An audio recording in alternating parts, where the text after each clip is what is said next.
अहमदाबाद हादसे की जांच में कई एजेंसियां जुटी हुई हैं। सिविल एविएशन डिपार्टमेंट के साथ साथ एनआईए और एटीएस की टीम भी इस हादसे की हर पहलू से जांच पड़ताल में जुटी है।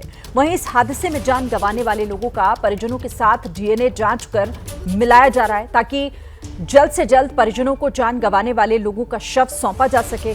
इस हादसे में गुजरात के पूर्व सीएम विजय रूपाणी का भी निधन हो गया। उनका शव का डीएनए मिलान हो चुका है। आज पूर्व सीएम विजय रूपाणी का अंतिम संस्कार होगा।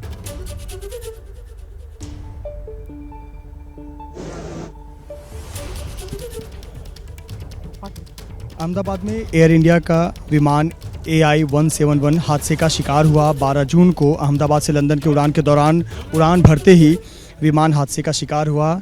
इस विमान में क्रू सहित 242 लोग सवार थे, जिसमें एक व्यक्ति को छोड़कर, एक यात्री को छोड़कर सभी अन्य 241 यात्रियों की मौत हो गई। और उसी में गुजरात के पूर्व मुख्यमंत्री विजय रूपाणी भी सवार थे, जो अपनी बेटी से मिलने अहमदाबाद से मुंबई जा रहे थे। अहमदाबाद एयरपोर्ट पर जाने से पहले अपने कार्यकर्ताओं को उन्होंने कहा कि जल्द मुलाकात होगी, लेकिन वो मुलाकात रह गई। और अब जब कार्यकर्ता इस रूप में उन्हें देख रहे हैं तो उन्हें बेहद दुख हो रहा है।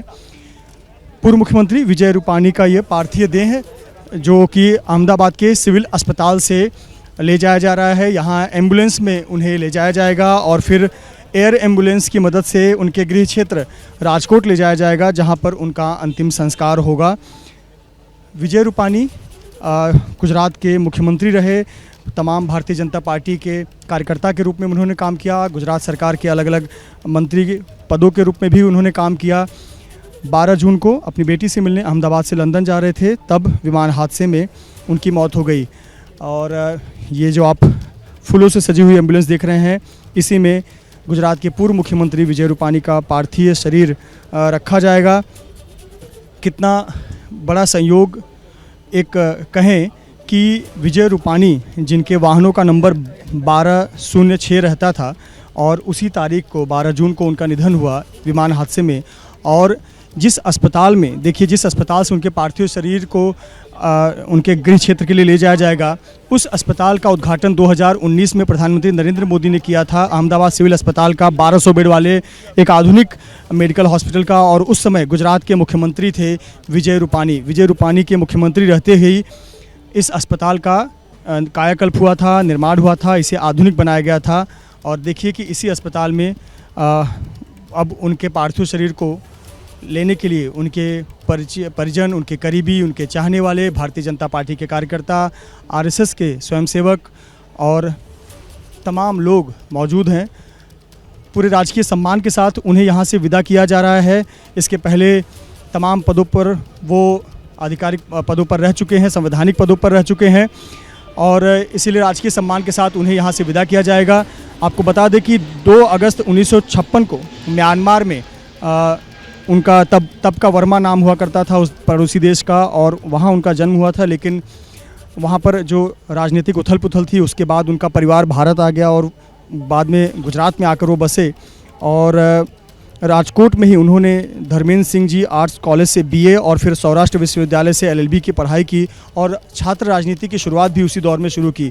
अपने पढ़ाई के दौरान ही उनका झुकाव, जो जुड़ाव था, वो ABVP से रहा, और 1971 में वो RSS और जनसंघ में शामिल हुए।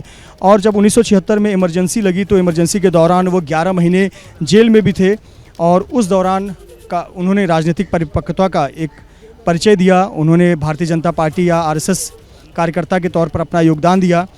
और 1987 के राजकोट नगर निगम में वो पार्षद बने, और फिर 1996-97 में वो राजकोट के मेयर बने। राजकोट के मेयर बनने के बाद उन्होंने ऐसे कार्य किए जो लोगों की नज़र में आया, पार्टी की नज़र में आया, और उनका कद बढ़ता चला गया। अगर हम उनके पार्टी में उनकी भूमिका की बात करें तो 1998 में वो भाजपा के महासचिव रहे। 2006 में गुजरात पर्यटन निगम के अध्यक्ष के रूप में उन्होंने काम किया। 2006 में ही उन्हें राज्यसभा चुनकर भेजा गया। 2006 से लेकर 2012 तक वो राज्यसभा के सांसद रहे। और फिर विधानसभा के जब चुनाव हुए, विधानसभा में वो 19 अक्टूबर 2014 को राजकोट पश्चिम से विधायक चुने गए, और आनंदीबेन, जो कि गुजरात के तत्कालीन मुख्यमंत्री थी, आनंदीबेन की सरकार में मंत्री बने। उनके जीवन के राजनीतिक करियर में सबसे बड़ा पड़ाव आया 7 अगस्त 2016 के दिन जब उन्होंने मुख्यमंत्री की कुर्सी संभाली और 7 अगस्त 2016 से लेकर 11 सितंबर 2021 तक वो गुजरात के मुख्यमंत्री रहे। गुजरात के 16वें मुख्यमंत्री के तौर पर उन्होंने काम किया और अगर उनके मुख्यमंत्री रहते प्रमुख उपलब्धियों की बात करें तो सबसे पहले जो राजकोट शहर है उनका गृह क्षेत्र, उसको औद्योगिक पर्यटन केंद्र के रूप में बनाया। राज्य में ईज़ ऑफ लिविंग सूचकांक में काफ़ी सुधार हुआ और एक भावनात्मक नेतृत्व उनके कार्यकाल में देखने को मिला।